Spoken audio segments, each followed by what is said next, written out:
Friends, નમસ્કાર બધાને. તમે બધા આ વિડીયોનો આ લેક્ચરનો ઘણી બધી આતુરતાથી રાહ જોઈ રહ્યા છે એવો મને ન્યૂઝ મળ્યા છે. કારણ કે આજે આપણે કંઈક સ્પેશિયલ વેરાયટીવાળા ક્વેશ્ચન સોલ્વ કરવાના છે. અને તમને ખબર છે મારી એક ટેવ છે વેરાયટીવાળા ક્વેશ્ચન સોલ્વ કરાવવાની, અને તમારા લોકોનો બહુ ઇન્ટરેસ્ટ છે સોલ્વ કરવાની, એ પણ મને ખબર છે. ક્લિયર? તો ચાલો મળીએ કંઈક અલગ જ પ્રકારના ક્વેશ્ચન સાથે. જો અહીંયા ક્વેશ્ચન તમારી સામે લખેલો છે, આપણે મળવાનું જ છે. ક્યારેય પણ આ પ્રકારનો ક્વેશ્ચન આપણે હજુ સુધી સોલ્વ કરેલો નથી, એટલા માટે પૂરેપૂરા કોન્સન્ટ્રેશન સાથે આ ક્વેશ્ચન સોલ્વ કરવાનો છે. નહીંતર આમાં સલવાણીફિકેશન થશે જોરદાર. રાઈટ? જુઓ, એટલે બહુ એવું કંઈ ટફ છે નહીં, પણ સમજજો, તમે ક્વેશ્ચનને સમજજો તો મજા આવશે. બાકી પ્રૂવ તો આપણે જ અત્યાર સુધી કર્યું એ જ રીતના કરવાનું છે, એમાં કંઈ નવું નથી. જુઓ વિદ્યાર્થી મિત્રો, અહીંયા તમારો આ જે એક પ્રદેશ છે અથવા તો આ સંબંધ છે એ કોના ઉપર વ્યાખ્યાયિત કરેલો છે? આ ગણ ઉપર. કયો ગણ છે? n cross n. એનો મતલબ શું થાય? કાર્તેજિયન ગુણાકાર. અને કાર્તેજિયન ગુણાકારમાં જે ઘટકો હોય એ કેવા સ્વરૂપે હોય? ક્રમયુક્ત જોડ સ્વરૂપે હોય. કયા સ્વરૂપે હોય? ક્રમયુક્ત જોડ સ્વરૂપે. એટલે હવે અહીંયા તમારે જે ચેક કરવાનું રહેશે એ ક્રમયુક્ત જોડમાં ચેક કરવાનું રહેશે, નોટ ઓનલી વન એલિમેન્ટ્સ. એક એલિમેન્ટ્સ માટે ચેક નથી કરવાનું. ઓકે, સમજો એ હમણાં તમને કહું કઈ રીતના. પણ તમે અત્યારે એટલું યાદ રાખો કે આ જે એસ નામનો સંબંધ છે એ કોના ઉપર વ્યાખ્યાયિત કરેલો છે? n ક્રોસ n ઉપર. એનો મતલબ કે એમાં જે બધા ઘટક હશે કેવા હશે? ક્રમયુક્ત જોડ સ્વરૂપે. આટલું મગજમાં બેસાડી દો. તમને ખબર જ છે, ગોખવાનું નથી કહેતો. કારણ કે n ક્રોસ n એટલે કાર્તેજિયન ગુણાકાર હોય ને, કાર્તેજિયન ગુણાકારમાં બધી જોડ જ હોય, કોઈ એકલા એલિમેન્ટ્સ ન હોય કે ખાલી એકડો ખાલી બગડો. ઓકે, હવે જુઓ, આ વિધેયનું મારે અત્યારે કંઈ કામ નથી. વિધેય શું કહે છે ખબર છે? કે તમે આવી કોઈક જોડ છે એને તમે એફ અપ્લાય કરો ને, કેવી જોડ? m અલ્પવિરામ n, m અલ્પવિરામ n એવી કોઈ જોડ હોય એને તમે વિધેય એફ અપ્લાય કરો ને, તો આન્સરમાં શું આવી જાય? એનું ઊંધું કરી નાખે. જુઓ, m n હતા, શું થઈ જાય છે? n m. ઓકે, બેના સ્થાન ચેન્જ થઈ ગયા, ચેક કરી લ્યો. m n થઈ જાય છે n m. એ આપણે છેલ્લે જોશું. મારો તો પર્ટિક્યુલર ઇન્ટરેસ્ટ કેમાં છે ભાઈ? કે મને સંબંધ બતાવો કે સંબંધ શું છે. તો જુઓ, હવે તમને બતાવી દઉં સંબંધ આવડો આ છે. હવે મેં તમને પહેલા જ કીધું એમ કે અહીંયા ઘટક છે ક્રમયુક્ત જોડ સ્વરૂપે હશે. તો આ એક AB નામની જોડ અને બીજી CD નામની જોડ. આ AB અને CD ક્યારે સંબંધમાં હશે? તો કે AB ની ઇમેજ અને CD ની ઇમેજ કેવી હોય? કેવી હોય? ઇક્વલ હોય. આની પહેલા આપણે આ ટાઈપનો ક્વેશ્ચન કરી ગયા, પરંતુ એમાં ખાલી આવું હતું. જુઓ, f ઓફ a બરાબર f ઓફ b, આ ટાઈપનું કંઈક હતું. અને આ જે ઘટક હતા ને બધા સિંગલિયા હતા. જુઓ, એક એક ઘટક હતા જ્યાં ખાલી. ઓકે, અહીંયા પણ સંબંધ આવો જ હતો કે a અને b ક્યારે સંબંધમાં હોય? તો કે a ની ઇમેજ અને b ની ઇમેજ સરખી હોય. ઇમેજ એટલે કે બેયને તમે ફંક્શન અપ્લાય કરો છો તો એનો આન્સર કેવો આવે છે? સેમ. એનો મતલબ એનું આઉટપુટ કેવું આવે છે? સેમ. તમે AB નામની જોડ જેને ફંક્શન અપ્લાય કરો છો, કંઈક તમને આઉટપુટ આપશે. યસ. CD નામની જોડ છે એને ફંક્શન અપ્લાય કરો છો, આઉટપુટ આપશે. યસ. એ બે આઉટપુટ કેવા હોય છે? સરખા. અને આઉટપુટ એનો મતલબ કે ઇમેજ, એનો મતલબ કે પ્રતિબિંબ. તો AB અને CD નામની જોડ ક્યારે સંબંધમાં હોય? તો કે AB ની ઇમેજ અને CD ની ઇમેજ કેવી હોય? સરખી હોય. ઓકે, હવે ક્વેશ્ચન એ થાય સાહેબ કે મને AB ની ઇમેજ ખબર છે, CD ની ઇમેજ ખબર છે, તો શું હું એના ઉપરથી કહી શકું કે એ સંબંધમાં હશે? ના સાહેબ, નો કહી શકાય. શું કામે? તમારે ચેક કરવાનું છે કે AB ની ઇમેજ અને CD ની ઇમેજ સરખી છે કે નહીં. તો હવે વિદ્યાર્થી મિત્રો, તમે જ મને કહો કે અહીંયા મેઇન સંબંધ આપણો કયો છે? ઇક્વાલિટી નામનો સંબંધ આપણો મેઇન છે. ઇક્વાલિટી, સમાનતા. હવે આ વખતે ડબલ ચેક નથી કરવાનું, કારણ કે તમને ખબર છે કે ઇક્વાલિટી નામનો સંબંધ એ સામ્ય સંબંધ છે. But how to describe it? કઈ રીતના એને ડિસ્ક્રિપ્શનમાં લખશો? મેં તમને સ્ટાર્ટિંગમાં જ કીધું હતું કે સંબંધનો કોઈ પણ દાખલો જોઈને તો આખું ગામ કહી દેશે કે આ સ્વવાચક સંહિતાના પરંપરિત થાય છે કે નહીં. અહીંયા તમે ખાલી આ બરાબરની નિશાની જોઈને કહી દીધું સાહેબ કે આ સામ્ય સંબંધ છે. સામ્ય સંબંધ છે, પણ કઈ રીતના પ્રૂવ કરશું? કારણ કે આ વખતે આમાં કંઈ આમાં સિંગલિયા એલિમેન્ટ્સ લેવાના છે નહીં. અત્યાર સુધી તમે શું કરતા હતા? આવું કંઈક તમે સ્ટાર્ટિંગ કરતા હતા કે for every A small A belongs to capital એ માટે એફ ઓફ એ બરાબર એફ ઓફ એ થાય, આ ટાઈપનું કરતા હતા. પરંતુ ના ના ના ના, જરાય નહીં. આ વખતે એવી મજાક ચાલશે નહીં. શું કામે? કારણ કે આ વખતે આ ગણમાં તમારા જેટલા પણ ઘટક છે એ આવા સ્વરૂપે હશે. કેવા સ્વરૂપે? ક્રમયુક્ત જોડ સ્વરૂપે. ક્લિયર? તો યાદ કરો કે જો એ અને બી આપેલા હોય, સિંગલ એલિમેન્ટ્સ હોય, તો એમાં સ્વવાચક સાબિત કરવા માટે તમે શું કરતા હતા? તો કે બી ની જગ્યાએ અમે મૂકતા હતા એ. તો આ વખતે શું કરશો? આ સીડી છે ને, સીડી ની જગ્યાએ શું મૂકી દેશો? એ બી. તમે યાર એટલું માની લ્યો કે આ જ તમારો એક ઘટક છે, કયો? એ બી, અને સીડી છે બીજો ઘટક છે. તો હવે મારે શું ચેક કરવાનું સ્વવાચક માટે? તો કે આ એ બી નું એ બી સાથે ચેક કરવાનું છે. કોનું? એ બી નું એ બી સાથે ચેક કરવાનું છે. શું ચેક કરવાનું છે? તો કે એની ઇમેજ. જો બેયની ઇમેજ સરખી હોય તો ઈ બંને ક્રમયુક્ત જોડ સંબંધમાં હોય. તો એ બી ની ઇમેજ એની જ ઇમેજ સાથે સરખી હોય કે ન હોય? એ બી ની ઇમેજ પોતાની જ ઇમેજ સાથે સરખી હોય કે ન હોય? પાડવા. તો સ્વવાચક થઈ ગયો? સ્વવાચક થઈ ગયો કે ના થઈ ગયો? તો કે યસ. તો ચાલો લખશું આવી રીતના કે ફોર એવરી, આ વખતે સ્મોલ એ નહીં આવે, આખે આખો આ જ ઘટક આવશે A B. For every A comma B belongs to, કેમાંથી લેવાના છે? આ એન ક્રોસ એન માંથી. અહીંયા પાછો સિંગલીઓ ગણ એમને ન રાખતા. સિંગલીઓ ગણ ન હાલે, કારણ કે અહીંયા તમે ક્રમયુક્ત જોડ લીધી છે, અને ક્રમયુક્ત જોડ કેમાં હોય? કાર્ટેશિયન ગુણાકારમાં હોય. એટલે તમે પહેલા એ સમજો કે પ્રદેશ આના સંબંધ છે આના ઉપર વ્યાખ્યાયિત છે, એન ક્રોસ એન ઉપર. એટલે for every A B belongs to આવી રીતના આવશે. એન ક્રોસ એન માટે શું ચેક કરવાનું છે? તો કે એ બી ની ઇમેજ એ બી ની ઇમેજ સાથે સરખી હોય. લખશું કઈ રીતના? આવી રીતના લખશું. એ બી ની ઇમેજ એટલે એફ ઓફ એ બી. વિદ્યાર્થી મિત્રો, અહીંયા બે બ્રેકેટ કરવા પડશે, કારણ કે આ જે નાનકડું અંદર લખ્યું હોય તો એ બી નો બ્રેકેટ છે ક્રમયુક્ત જોડનો, અને પછી આવડો જે બાર જે બ્રેકેટ દેખાય છે ફંક્શનનો છે. આ સિંગલ એલિમેન્ટ છે તો તમે કેમ કરો કે એફ ઓફ એ, પણ અહીંયા એક ક્રમયુક્ત જોડ છે. અને તમને ખબર છે, દર વખતે તમને કહું છું કે મેથ્સમાં જે એક બ્રેકેટ છે એની કિંમત બહુ મોટી ચૂકવવી પડે છે. ક્લિયર?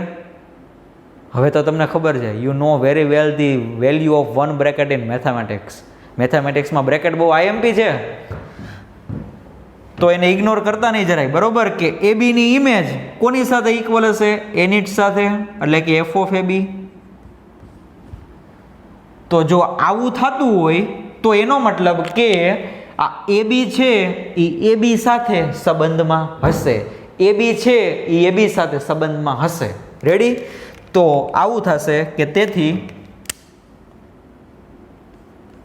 એ બી સંબંધ એ બી કોના માટે? તો કે for every A B belongs to N cross N. હવે સર અમને થોડુંક કન્ફ્યુઝન થયું. કેવું કન્ફ્યુઝન? તો કે અત્યાર સુધી તો તમે આવું લખતા હતા કે એ બિલોંગ્સ ટુ એસ, આવી રીતના ક્રમયુક્ત જોડ સ્વરૂપે. પણ વિદ્યાર્થી મિત્રો, આ વખતે એવું નહીં લખી શકાય. થોડોક પ્રોબ્લેમ આવ્યો મેથ્સમાં. શું કામે? કારણ કે તમારો એક ઘટક છે એ બી, આની જોડી કોની સાથે બનાવવાની છે? એ બી સાથે.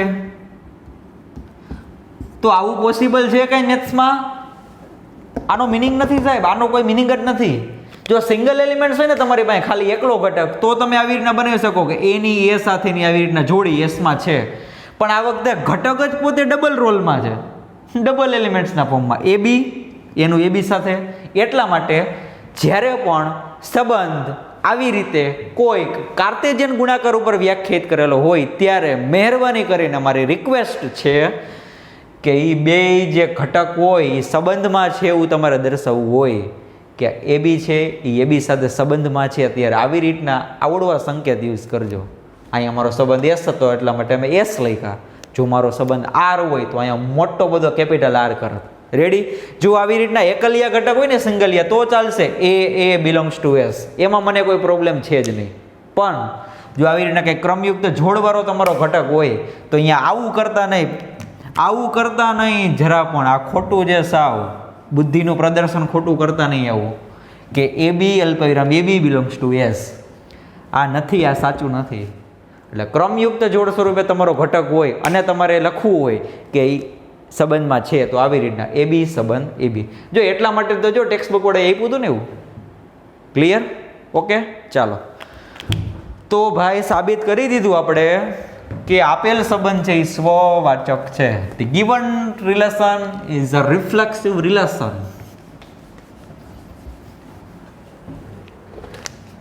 કે તેથી એસ એ સ્વવાચક સંબંધ છે.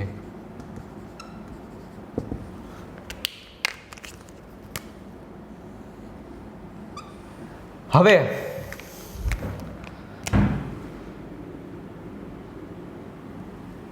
મારે પ્રૂવ કરવું છે સંમિત અને પરંપરિત. શું પ્રૂવ કરવું છે? સંમિત અને પરંપરિત. તો સંમિત માટે શું કરશો? તમે ધારણા કરશો કે ધારો કે એ બી સંબંધ સીડી. અહીંયા પણ ક્રમયુક્ત જોડ બિલોંગ્સ ટુ વાળી મેથડ નહીં ચાલે કે A B C D belongs to S. નહીં, એ ભૂલી જ જાઓ. આ દાખલા પૂરતું ભૂલી જાઓ કે A B C D belongs to S. નહીં, એ વાત ખોટી છે. લખવું હોય તમારે સંબંધમાં છે તો આવી જ રીતે લખવાનું કે એ બી સંબંધ સીડી. તો આપણે એવી ધારણા કરશું ને કે એ બી છે એ સીડી સાથે સંબંધમાં છે. ઓકે, ચાલો કરીએ ધારણા કે ધારો કે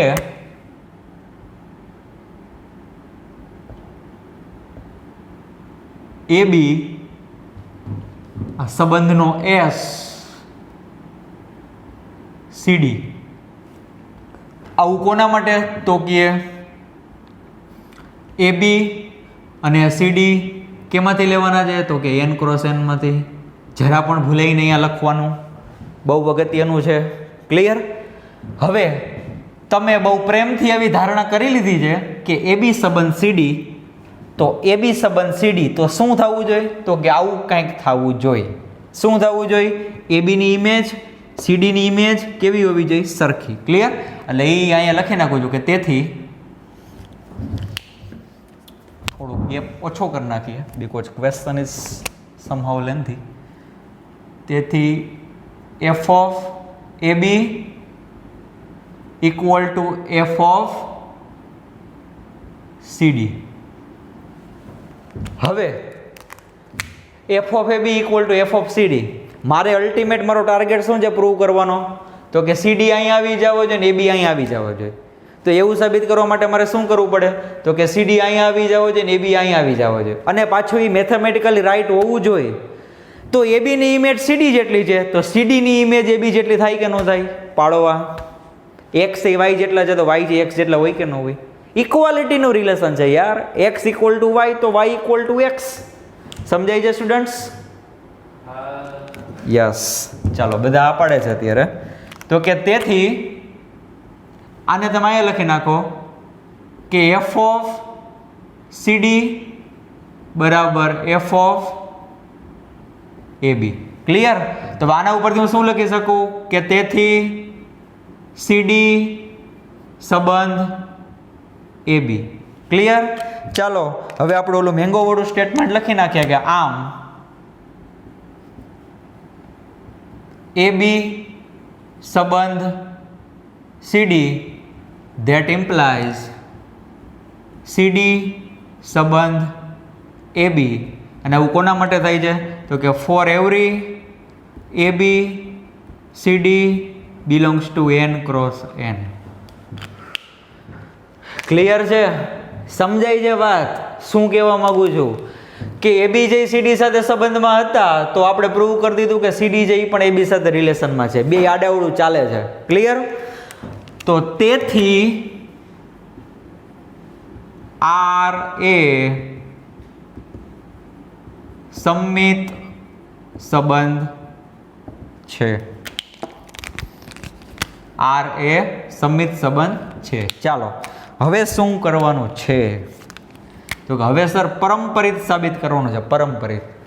જો અત્યાર સુધી તમે શું કરતા હતા કે એ બી સી કંઈક સંખ્યા લેતા હતા, અથવા તો એક્સ વાય ઝેડ લેતા હતા, અથવા તો L1 L2 L3 લેતા હતા, અથવા તો T1 T2 T3 લેતા હતા. અત્યાર સુધીના બધા દાખલા બોલી ગયો આમાં.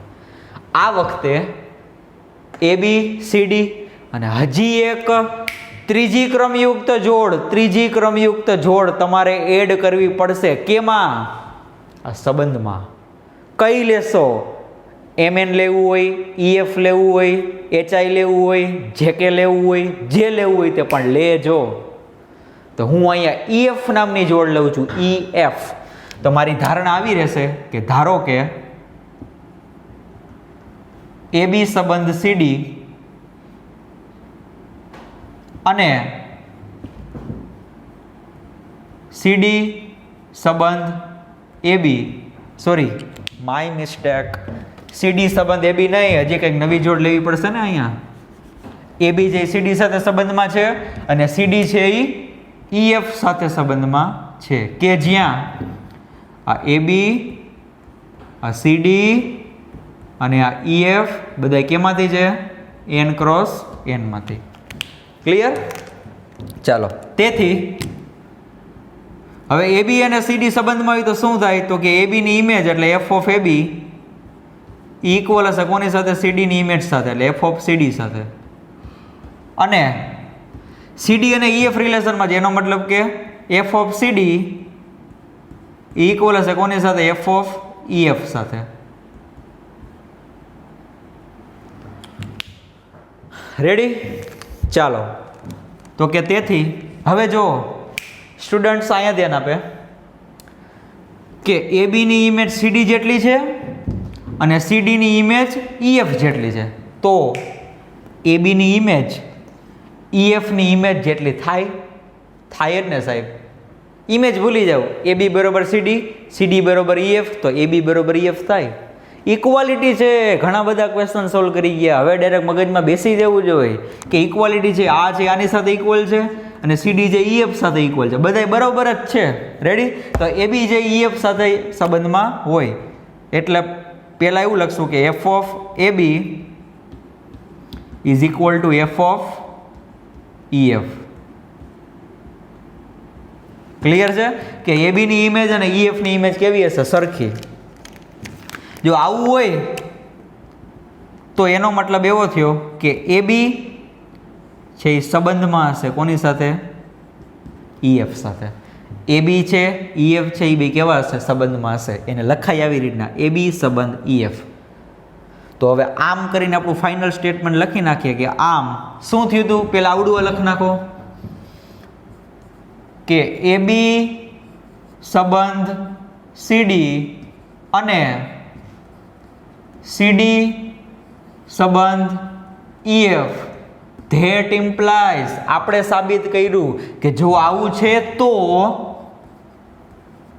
AB સંબંધ EF, તો AB અને EF છે રિલેશનમાં છે. અને આવું કોના માટે થશે? એટલા માટે હું અહીં લખું છું કે ફોર એવરી AB CD અને EF belongs to N cross N. હવે અહીંયા ફોર એવરી લખવું પડશે. તમે પ્રૂવ કરી દો ને પછી જે છેલ્લે ફાઇનલ સ્ટેટમેન્ટ લખો ને કે આમ, ત્યારે ફોર એવરી લખવાનું છે.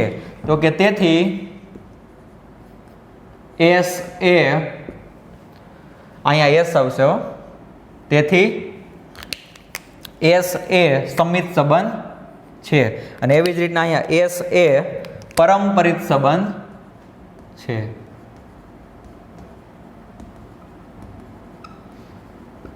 અને આમ S એ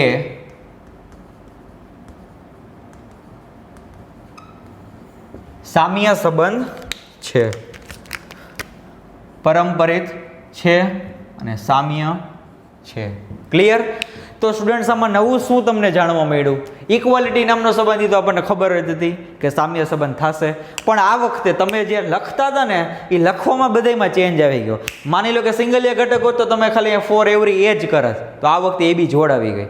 ક્લિયર? તમે અહીંયા એવું કરતા હતા કે f ઓફ a બરાબર f ઓફ a, પણ આ વખતે શું આવી ગઈ? જોડ આવી ગઈ કે AB f ઓફ ab બરાબર f ઓફ ab. તમે અત્યાર સુધી આવું લખતા હતા કે A અલ્પવિરામ A બિલોંગ્સ ટુ S, પણ આ વખતે તમારે આવી રીતના લખવું પડશે કે AB સંબંધ AB.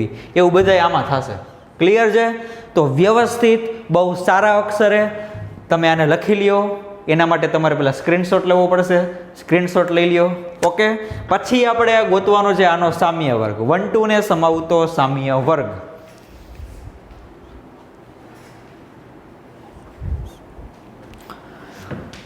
ઓકે સ્ટુડન્ટ્સ, ચાલો સામ્ય વર્ગ ગોતીએ આપણે.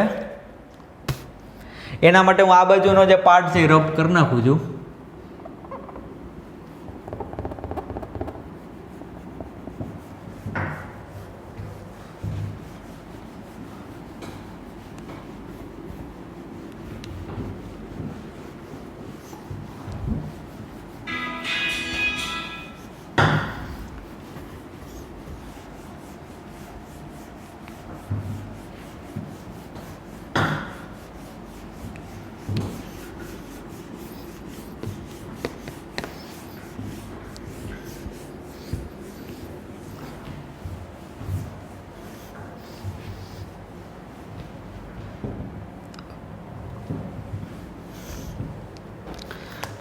ચાલો સોલ્વ કરીએ કે 1 2 ને સમાવતો સામ્ય વર્ગ.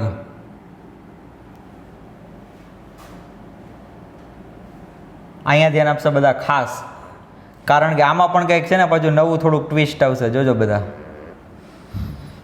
રેડી? હવે સમજજો, મારે 1 2 નો સામ્ય વર્ગ ગોતો છે. કોનો? 1 2 નો. તો હવે જો p નો સામ્ય વર્ગ ગોતતો હતો તો તમારો સંકેત શું હતો? ap હતો. તો અહીંયા પહેલા હું લખી દઉં કે 1 2 ને સમાવતો સામ્ય વર્ગ. એનો સંકેત શું થશે? ખાસ અહીંયા ધ્યાન આપે છે બધા. A12 શું આવશે સંકેત? A12. જો p નો સામ્ય વર્ગ ગોતવો હોય તો શું લખતા હતા? AP. આ વખતે ગોતવો છે 1 2 નો, તો A12. હવે AP નો સામ્ય વર્ગ ગોતતા હતા તો અહીંયા તમે આવું લખતા હતા ને, એવા x કે જ્યાં x અને p જે કેમાં હોય? રિલેશનમાં હોય. અને x છે એ પણ ગણ એમાંથી જ હોય, એટલે કે જે ગણ ઉપર તમે સંબંધ વ્યાખ્યાયિત કર્યો હોય. તો હવે સમજો અહીંયા આવું શું કામ થતું હતું? અહીંયા તમે જેનો સામ્ય વર્ગ ગોતતા હતા એ સિંગલીયો ઘટક હતો ખાલી p. તો એની સાથે જે સંબંધ ધરાવતો હોય, સામ્ય સંબંધ ધરાવતો હોય, એ ઘટક પણ સામે સિંગલીયો જ આવશે ને, ખાલી x. આ વખતે મારે જેનો સામ્ય વર્ગ ગોતવો છે એ 1 2 છે, કંઈ ક્રમયુક્ત જોડ સ્વરૂપે છે.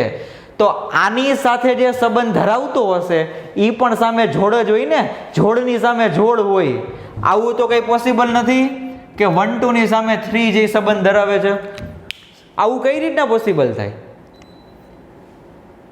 1 2 સાથે જે સંબંધ ધરાવતો હશે એ સામે કંઈક જોડ હશે, કારણ કે n ક્રોસ n માં બધી જોડ જ હશે, સિંગલી આવા એલિમેન્ટ્સ હશે જ નહીં, ખાલી 3 કે 4.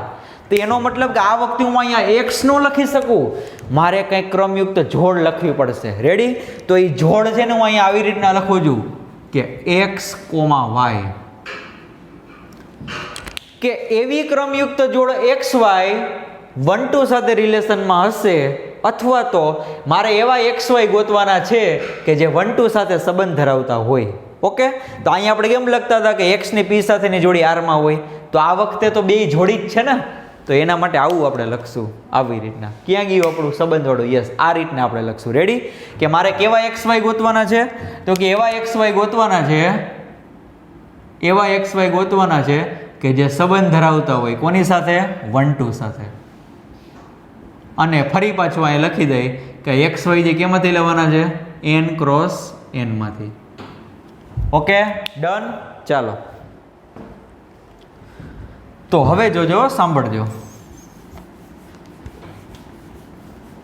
હવે કહાનીમાં ટ્વિસ્ટ અહીંયા આવશે. ઘણા લોકો ઉતાવળમાં, ઘણા સ્ટુડન્ટ્સ ઉતાવળ કરી જાય છે. કઈ રીતના? જો એ લોકો શું વિચારે ખબર છે કે મારે કોનો સામ્ય વર્ગ ગોતવાનો છે? તો કે 1 2 નો. કોનો સામ્ય વર્ગ ગોતવાનો છે? 1 2 નો.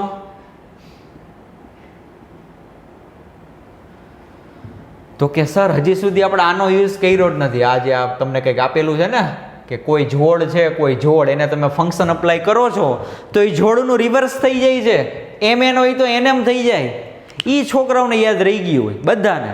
કે સર આનો જે યુઝ નથી થયો ને, તો એનો યુઝ આપણે અહીંયા કરવાનો હોય. કારણ કે તમને ખબર છે સામ્ય વર્ગના જે દાખલા હોય એમાં વિધેયનો ઉપયોગ છેલ્લે જ કરવાનો હોય, કે વિધેયનું ઓપરેશન શું છે, વિધેય કઈ રીતના વર્ક કરે છે. તો એ પાછું મગજમાં રહી ગયું હોય કે સાહેબ 1 2 નો સામ્ય વર્ગ ગોતો છે ને, એમાં અઘરું શું છે, 1 2 ને ફંક્શન અપ્લાય કરી દો આવી રીતના.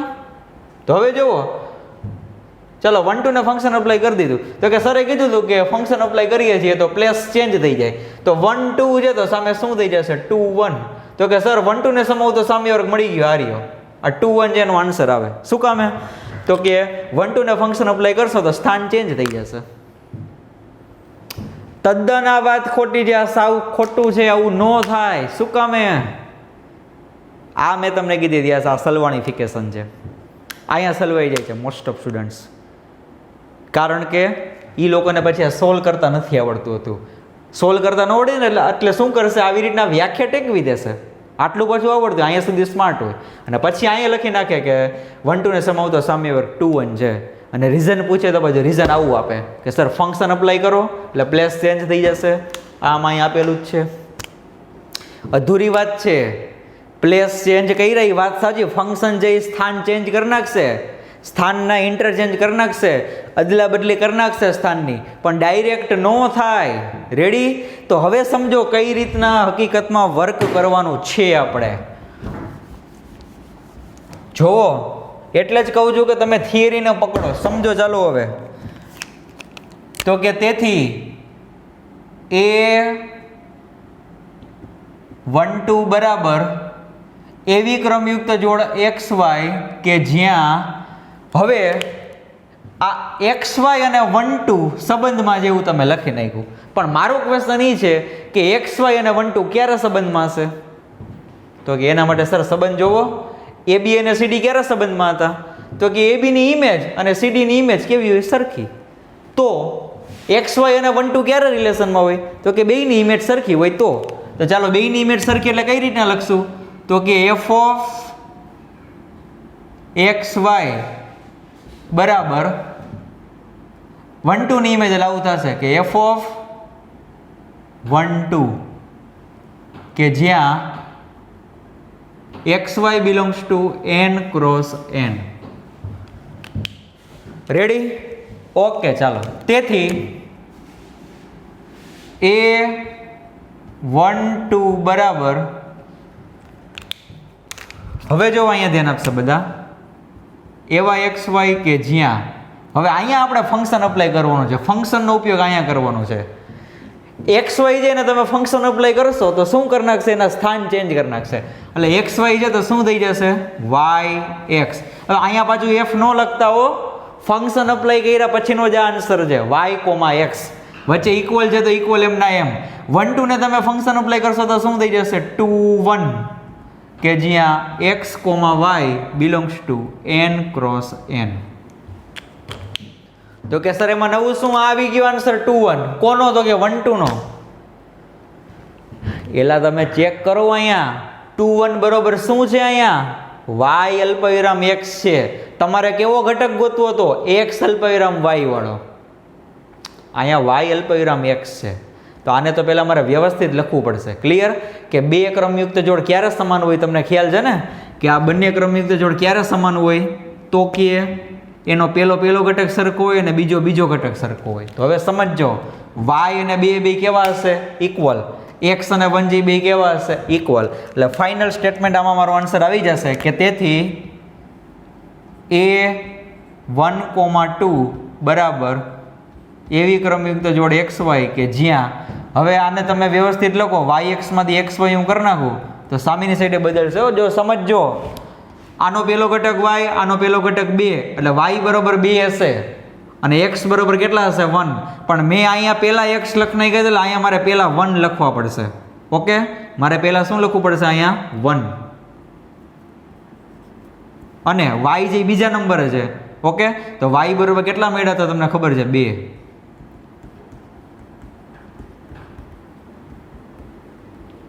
તો હવે તમને આન્સર મળ્યો. જો તમારે અલ્ટિમેટલી ગોતવું હતું શું? XY. તો મળી ગયા. XY બરોબર શું છે? 1 2. જોયું તમે મેજિક? જોયું? ગોતવો તો કોનો સામ્ય વર્ગ? 1 2 નો. આન્સર શું મળે છે? 1 2 જ મળે છે. આવું કઈ રીતના થયું સાહેબ? 1 2 નો સામ્ય વર્ગ 1 2 પોતે, તો ફંક્શને શું કર્યું? ફંક્શને કામ કરેલું જ છે આર્યું. આ સ્ટેપમાં ફંક્શને બહુ મોટું કામ કરી નાખ્યું, પણ એ પ્લેસ ચેન્જ કરશે અહીંયા અને પ્લેસ ચેન્જ કરશે અહીંયા, બેય બાજુ પ્લેસ ચેન્જ કર્યા. તો હકીકતમાં કઈ પ્રોસેસ થઈ જ નહીં. ફિઝિક્સની ભાષામાં કહી દઉં ન્યુટ્રલ છે. શું કામે? આ બાજુ ચેન્જ કર્યું, આ બાજુ ચેન્જ કર્યું, બેય બાજુ ચેન્જ કરો તો હકીકતમાં બે હતા એ નહીં જ છે. જો અહીંયા XY અને 1 2, દારી XY અને 1 2 જ છે. સમજાણું? કારણ કે ઘણા સ્ટુડન્ટ અહીંથી દાખલો પૂરો કરી દે કે સર આવી ગણ છે 2 1, પણ એવું નથી. એલા એ y અલ્પવિરામ x નો આન્સર છે, મારે આન્સર જોઈએ છે x અલ્પવિરામ y નો. એટલે હવે તમને ઓલો કોન્સેપ્ટ યાદ હોવો જોઈએ ગણનો, કે બે ક્રમયુક્ત જોડ ક્યારે સમાન હોય? તો કે બેયના પહેલા ઘટક અને બીજા ઘટક સમાન હોય. તો આનો પહેલો ઘટક y, આનો પહેલો ઘટક 2, એટલે y બરાબર 2 છે. જો આ y બીજા નંબરે છે, અહીંયા બગડો છે એ પણ બીજા નંબરે છે, અને x છે બીજા નંબરે છે, અહીંયા 1 છે બીજા નંબરે છે. એનો મતલબ x બરાબર 1 હશે. એટલે જો હું x પહેલા નંબરે લખતો હોય તો મારે 1 ને પહેલા નંબરે લખવાના થાય. તો આ મને xy ની કિંમત મળી. અહીંયા મને કોની કિંમત મળતી હતી? yx ની. સો બી કેરફુલ હિયર પ્લીઝ. ખાસ હજી તમને રિક્વેસ્ટ કરું છું કે અહીંયા ધ્યાન રાખજો. અને કદાચ આ ટાઈપનો ક્વેશ્ચન MCQમાં આવે, જોવાનું કે ઇમેજ છે એ બદલી જાય છે, મીન્સ કે સ્થાન જે બદલી જાય છે. ઓકે, પછી તમને પૂછે કે આનો સામ્ય વર્ગ, તો એ પોતે જ આવશે. કારણ કે તમે જ્યારે સામ્ય વર્ગ ગોતતા હશો ને ત્યારે બેય બાજુ તમે ફંક્શન અપ્લાય કર્યું હશે ને, એટલે બેય બાજુ છે એ સ્થાન છે ઇન્ટરચેન્જ થશે. ક્લિયર? એટલે ફાઇનલ તો પાછા હતા ત્યાં ને ત્યાં. ઓકે, ચાલો. તો આમ આન્સર આવ્યો કે તેથી A12 બરાબર ગણની અંદર 1 2, ગણની અંદર લખજો કારણ કે સામ્ય વર્ગ તમે લખો છો. Okay, done. તો આમ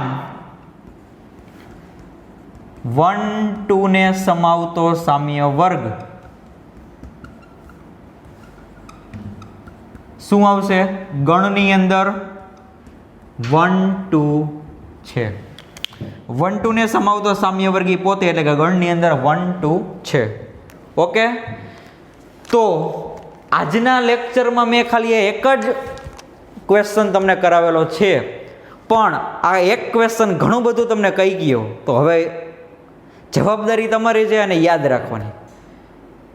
હું એક્ઝામમાં આ ટાઈપના ઘણા બધા ક્વેશ્ચન પૂછવાનો છું. રેડી? કારણ કે મેં એક્સ્ટ્રા કરાવેલું છે એટલે હું એક્સ્ટ્રા પૂછીશ એક્ઝામમાં. હશે આના રિલેટેડ જ કાંઈક, આની બહાર ક્યાંય નહીં હોય. ઓકે, પણ આમાં તમને નવું જાણવા મળ્યું કે તમારો પ્રદેશ છે કે જેના ઉપર તમે સંબંધ વ્યાખ્યાયિત કર્યો હતો એ કાર્ટેશિયન ગુણાકારના સ્વરૂપમાં છે. એટલે જ્યાં પણ તમારે લખવાનું છે અહીંયા બધે ક્રમયુક્ત જોડને ભેગી રાખવાની છે, not a single elements. Okay, done. અને 1 2 ને સમાવતો સામ્ય વર્ગ શું આવશે? 1 2 પોતે જ આવશે, કારણ કે બેય બાજુ સ્થાન ચેન્જ થાય છે એટલા માટે. અને એના માટે કોનો ઉપયોગ કર્યો હતો આપણે? વિધેયનો. ડન. તો મળીએ નેક્સ્ટ લેક્ચરમાં. ત્યારે ફરી પાછા હજી આવા જ કંઈક એક્સ્ટ્રા ક્વેશ્ચન સોલ્વ કરવાના બાકી છે, આપણે સોલ્વ કરીશું. તો મળીએ નેક્સ્ટ લેક્ચરમાં. નમસ્કાર, થેન્ક યુ.